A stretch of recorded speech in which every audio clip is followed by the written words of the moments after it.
دیں گے تو دعوت کا فریضہ ادا ہوگا، ورنہ فریضہ ادا نہیں ہوگا۔ یہ بات آپ نوٹ کر لیجیے۔ یہ جو آج کل ایک خیال ہے کہ دعوت دینے کا کوئی ایک طریقہ نہیں ہے، جس طرح چاہو دعوت دو، بالکل غلط خیال ہے۔ آپ کو غور کرنا پڑے گا محمد صلی اللہ علیہ وسلم اور آپ کے صحابہ کی دعوت دینے کا طریقہ غور کرنا پڑے گا کہ وہ دعوت کیسے دیں۔ آپ صلی اللہ علیہ وسلم نے خود اپنی ذات سے اپنے صحابہ کو دور اور نزدیک خود دعوت دینے کے لیے بھیجا۔ ایک شخص کا آپ نے ثابت کو بھیج جاؤ فلاں جانے کا، اس نے کہا کہ جس کی تم دعوت دے رہے ہو اللہ کی، وہ پیتل کا ہے، تانبے کا ہے، لوہے کا ہے، کس چیز کا ہے؟ واپس آ گئے آ کر اس نے یہ کہا میں پھر جاؤ اس کے پاس، یہ ہمارے پاس تم بات پہنچا چکے ہو، چھوڑو وہ جانے، ہدایت مقدر میں ہوگی مل جائے گی، نہیں ہوگی نہیں ملے گی، پھر جاؤ۔ پھر گئے، پھر جا کے کہا پھر سے جواب دیا، پھر گئے، پھر جا کر کہا پھر جواب دیا۔ آپ بار بار بھیجتے رہے، یہاں تک کہ آسمان سے بجلی گری اس پر اور اس میں سے ٹکڑے ٹکڑے کر دیا۔ ہمارا سمجھ اس زمانے میں لوگوں نے اپنی حماقت سے اور اپنی بے وقوفی سے یہ طے کر لیا ہے کہ دعوت دینے کے لیے خود چلنا پھرنا کوئی ضروری نہیں ہے۔ وہ تو اس زمانے کی بات ہے جب اسباب وسائل اور ذرائع موبائل نہیں ہوا کرتے تھے، اس لیے لوگ چلا کرتے تھے، تو بات پہنچانے کے ذرائع پھر نہیں کیا ضرورت ہے۔ میں حیران ہوں اس بات سے کہ کوئی ذریعہ بات کے پہنچانے کا آپ کو دعوت کے فریضے سے کیسے روک سکتا ہے؟ سوچیے۔ میرا سوال ہے، سب ایک سوال ہے، اگر کوئی مشین ایسی تیار ہو جائے جو نماز کے سارے ارکان ادا کر دے، تکبیر تحریمہ سے لے کے سلام پھیرنے تک، کیا آپ کہہ سکتے ہیں کہ میں مشین نماز پڑھ لے گی، مجھے کیا ضرورت ہے؟ ہو سکتا ہے؟ بتائیے کیا خیالات ہے آپ کا؟ یہ کہنا کہ دعوت اور کے ذرائع اور بھی ہے بات کے پہنچانے کے، میں آپ سے سوال کر رہا ہوں، آپ میرے سوال کے جواب دیجیے۔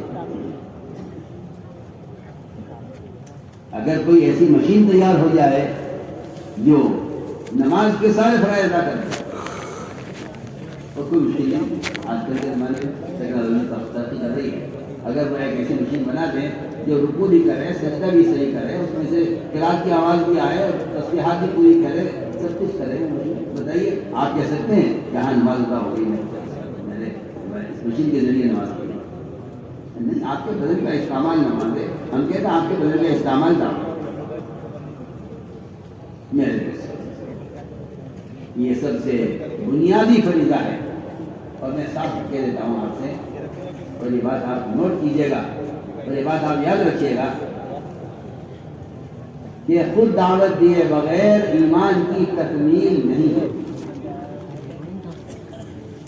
سب سے بڑا فریضہ اسلام ہے، وہ ایمان کا فریضہ ہے، اور اس کی تکمیل خود جا کر دعوت دیے بغیر اس کی تکمیل نہیں ہو سکتی۔ چاہے آپ تہجد پڑھتے ہوں، تلاوت کرتے ہوں، ذکر کرتے ہوں، روزہ رکھتے ہوں، حج کرتے ہوں، زکوٰۃ وقت پر دیتے ہوں، سب کچھ صحیح ہے، لیکن ایمان کو کمال تک پہنچانے کے لیے بنیادی جو شرط ہے، بنیادی جو سبب ہے، وہ آپ کا جا کر دوسروں کو نیکی پر آمادہ کرنا، لوگوں کو برائی سے بچانا، اس کی آپ خود کوشش کریں، یہی ایمان کی تکمیل کا ایک سبب ہے۔ میری بات آپ کو بہت سکتی ہے، جو کہہ رہا ہوں اس سے بہت سے لوگ ناواقف ہیں، کیونکہ کبھی قرآن نے تو بہت سے غور نہیں کیا، کبھی سوچا نہیں اس کو کہ ہم سے وہ فریضہ چھوٹ رہا ہے جس فریضے کے ادا کرنے پر ایمان کی تکمیل موقوف ہے۔ آپ نے بات کو سمجھ لیں، جس فریضے کے ادا کرنے پر ایمان کی تکمیل موقوف ہے، جبکہ ایمان لانا ہر مسلمان کے ذمہ مرد ہو یا عورت فرض عین ہے۔ اتنا ایمان لانا فرض عین ہے جتنا ایمان مسلمان کو حرام سے روک دے، اتنا ایمان ہر مسلمان مرد اور عورت میں فرض عین ہے۔ آپ بتائیے، آپ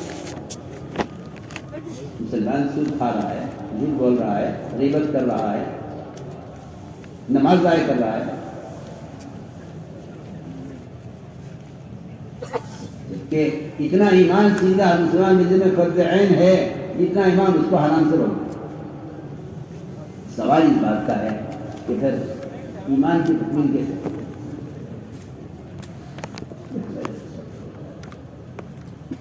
ایمان کی تکمیل کے لیے صحابہ کرام کا ایک معمول ہے، ہم تبلیغ کے کام کو ایک تنظیم اور ایک تحریک اور ایک تبلیغی جماعت کے طور پر سوچیں گے، ایک جماعت ہے جو کام کر رہی ہے، نہیں کام کر رہی ہے، ایک جماعت نہیں کام کر رہی ہے۔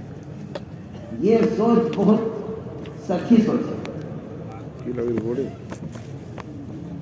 یہ بہت سچی سوچ ہے۔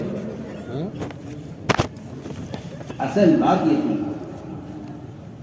کہ امر بالمعروف نہی عن المنکر کا فریضہ جو ہر مسلمان مرد عورت کے ذمہ فرض عین ہے، اس کو مسلمان اس ارادے سے ادا کرے کہ اس سے میں اپنے ایمان میں کمال پیدا کرنا چاہتا ہوں۔ میں سے بہت آسان بات ہے،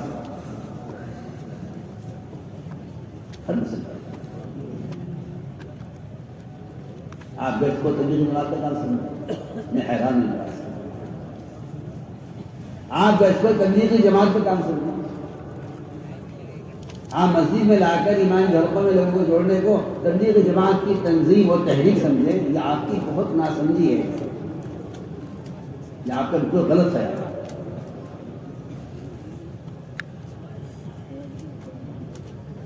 میں کہہ رہا کہ ایمان کی تکمیل فرض عین ہے ہر مسلمان کے لیے، اب ایمان میں ہم کا فرض عین ہے ہر مسلمان کے لیے۔ پھر آپ یہ کہتے ہیں کہ ٹھیک ہے، یہ تبلیغ جماعت کا طریقہ کار ہے، اس کا وہ بھی طریقہ کار ہے، میں علماء سے یاد کر رہا ہوں، عوام سے یاد کر رہا ہوں۔ امام بخاری رحمۃ اللہ علیہ کا مذہب ہے کہ ایمان میں زیادتی ہوتی ہے، یہ ان کا مذہب ہے کہ ایمان ایک حالت پر نہیں رہتا، بڑھتا ہے۔ امام بخاری رحمۃ اللہ علیہ ایمان کی زیادتی کو بتانے کے لیے اپنی دلیل پیش کر رہے ہیں اور یہ کہہ رہے ہیں کہ معاذ بن جبل رضی اللہ تعالی عنہ وہ لوگوں سے ملاقاتیں کر کے کہتے تھے، آؤ اٹھو ہمارے ساتھ، آؤ بیٹھو ایمان جاؤ ہمارے ساتھ، اگر پر ایمان جاؤ اجلس بنا انون ساعت، آؤ بیٹھو ہمارے ساتھ ایمان جاؤ، کچھ جگہ کر کے ایمان لے میرے دوستوں۔ یہ میں آپ کو بالکل واضح طور پر اور دلیل کے طور پر آپ کو پیش کر رہا ہوں۔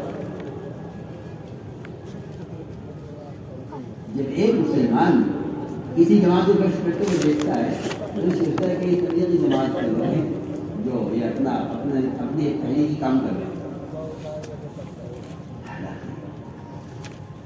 یہ امر معروف نہی عن المنکر کے فریضے کو ادا کرنا یہ گشت کا موضوع ہے، اور اس کے ذریعے ایمان کو کمال تک پہنچانا ہے یہ گشت کی غرض ہے،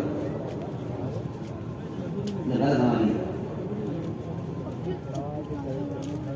عمر رضی اللہ تعالیٰ عنہ بازاروں میں ایک ایک کا ہاتھ پکڑا، ایک سے ملاقات کی اور کہتے اٹھو ہمارے ساتھ، اٹھو ہمارے ساتھ، آؤ ہمارے ساتھ، چلو ہمارے ساتھ۔ لوگوں کے ہاتھ پکڑتے دو کے کھلے بازار میں۔ ہم نے گشت کا موضوع ملاقاتیں بنا لیا ہے کہ جاؤ، ہاں جاؤ، کسی دفتر میں، کسی کے گھر میں، کسی کے کارخانے میں، کسی کی دکان میں جا کے بیٹھ جاؤ، وہاں دین کی بات کرو، ان کے کان میں دین کی بات ڈال کے آ جاؤ تاکہ تمہاری ذمہ داری پوری ہو جائے، وہ عمل کرے نہ کرے۔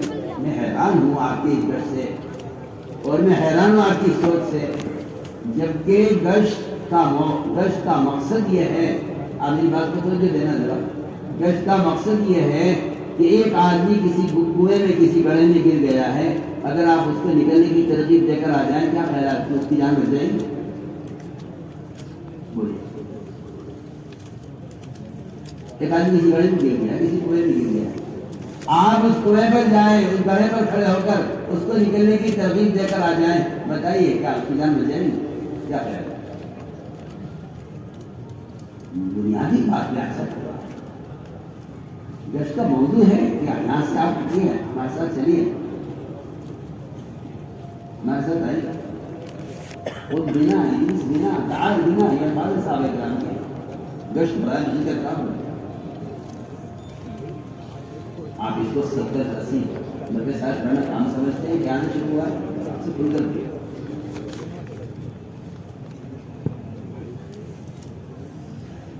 عمر رضی اللہ فرمایا کرتے تھے کہ میں ایک دو کے ہاتھ پکڑتا تھا اور انہیں مسجد کے ماحول میں لے کر آتا تھا، اور کیا فرماتے تھے؟ تو ان کا قول نقل کروا.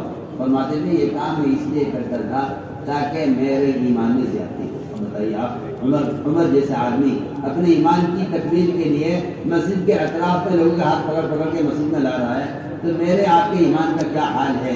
بتائیے اس کے بارے میں کیا خیال ہے آپ کا کہ میرے لیے یہ کام کتنا ضروری ہوگا جو میری حالت ہے میرے دین کی اور میرے ایمان کی. اور وہاں وہ عمر بن خطاب نہیں بات لے کے میرے بات نہیں، میرے بات یہ کہتے نہیں ہو سکتا، عمر نہیں ہو سکتا کہ آپ نے فرمایا. اور وہ اپنے ایمان کی تکمیل کے لیے لوگوں سے ملاقاتیں کر کے کہہ رہے ہیں کہ آؤ میرے ساتھ مسجد میں آ جاؤ، اس سے کوئی ایمان لے. میرا میں کئی بار کر رہا ہوں کہ یہ جو مسجدوں میں ایمان کے لوگ قائم کر کے لوگوں سے ملاقاتیں کر کے انہیں مسجد کے حلقوں میں ایمان کے حلقوں میں لانا اثر بات نہیں کہ دلوں سے اللہ کے غیر کا تعصب نکالنا ہے جس کا موضوع ہے. ایک صاحب پوچھ رہے تھے میرے سے کہ کشمیر کیا بات ہے؟ میں نے کہا گشت بات کرنے کی جگہ ہے یا آپ پکڑ کے مسجد میں لانے کے لیے؟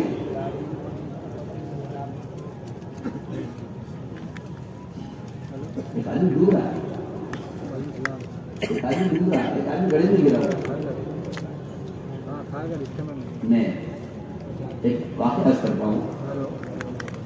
ایک سال میرے پاس ہوں گے شاید 70-75 سال کی عمر ہوگی، آ کر میرے پاس بیٹھ کے بہت ہوا یعنی یہ مال کر رہے ہیں. کبھی کیا بات ہوگی بتاؤ کیا ہوا؟ کہنے کہ میری دکان پر 20 سال سے میری دکان پر گشت ہوتا ہے. 20 سال سے میری دکان مسجد کے قریب ہے، شادی گشت کرتے ہیں، آتے ہیں، ملاقات کرتے ہیں، چلے جاتے ہیں.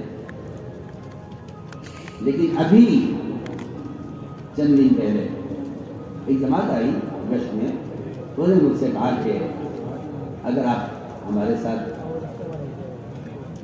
ہمارے گھر چائے پینے کے لیے چلے. کیسے آپ بلا رہے ہیں مجھے؟ آپ کی محبت سے چلی نہیں چلتا.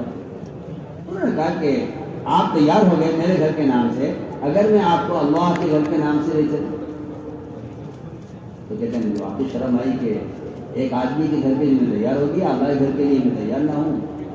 تو میں نے بہت سما حضور میں کہا چلیے میں چلتا ہوں. اس نے مجھے سنایا خود کہ اگر مجھے یہ لے کر آئے مسجد میں لائے، مجھ سے وضو کروایا، مجھ سے نماز پڑھوائی اس وقت کی، پھر مجھے ایمان کے حق میں بٹھایا. کہتے ہیں میری عمر اس وقت 75 سال ہے. کہتے ہیں اللہ کی قسم یہ میری زندگی کا پہلا دن ہے کہ میں نے اپنے رب کو پہلی مرتبہ سجدہ کیا. یہ وہ شخص ہے جس کی دکان پر 20 سال سے گشت ہو رہا ہے.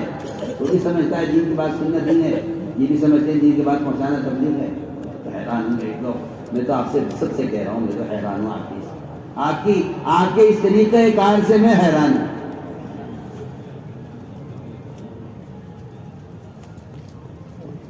صاحب کا محفوظ یاد کرو، ہمارے لیے ایسے گشت کیا کرو جیسے بھڑکتی آگ میں سے لوگوں کو نکال کے باہر لایا جائے. کہ آگ لگ جائے، دیکھیں کیسے بچوں کو اور عورتوں کو کھینچ کے نکالا جاتا ہے. اس لیے میری بات آپ یاد رکھیے، پیغام پہنچانا تبلیغ نہیں ہے، کاندھے بات ڈالنا تبلیغ نہیں ہے. وہ تو دلوں میں بات کا اترنا اور دلوں کا پلٹنا، یہ اصل بات ہے. اور اس اللہ کی قسم کوئی شک نہیں ہے، قرآن سے بھرے ہوئے ہیں کہ دلوں کا پلٹنے کی جگہ صرف مسجد. اس لیے ہم عرض کرتے ہیں کہ اللہ کے غیر کا تعصب نکالنے کے لیے، اللہ کی ذات کا تعصب پیدا کرنے کے لیے سب سے بنیادی کام یہ تھا کہ انہیں اللہ کے گھر میں ایک دن سینکڑوں واقعات ہیں صحابہ کرام مسجد سے باہر. حالت یہ تھی سہیل بن دوسی رضی اللہ تعالیٰ عنہ کی کہ وہ کانوں میں روئی ٹھوسے ہوئے تھے کہ مجھے محمد کی کوئی بات سننی نہیں ہے صلی اللہ علیہ وسلم. لیکن خود کہتے ہیں میں نے جیسے قدم مسجد میں رکھا میرے دل نے اندر سے کہا تو ان کی بات سننی چاہیے، پڑھا لکھا آدمی ہے، سن کیا کہتے ہیں. میں نے کانوں سے روئی نکالی اور آج کی بات مسجد میں سنی. مسجد سے باہر میری حالت یہ تھی کہ مجھے آپ سے بھی نفرت تھی، آپ کی ذات سے، آپ کی بات سے بھی نفرت تھی. کہتے میں نے بات سنی، میں نے آپ کی بات کو قبول کیا اور میں اپنی قوم کے 80 خاندانوں کو اپنے ساتھ لے کر آپ کی خدمت حاضر ہوں. اس لیے ہم آپ سے بالکل وضاحت سب سے پوری دنیا سے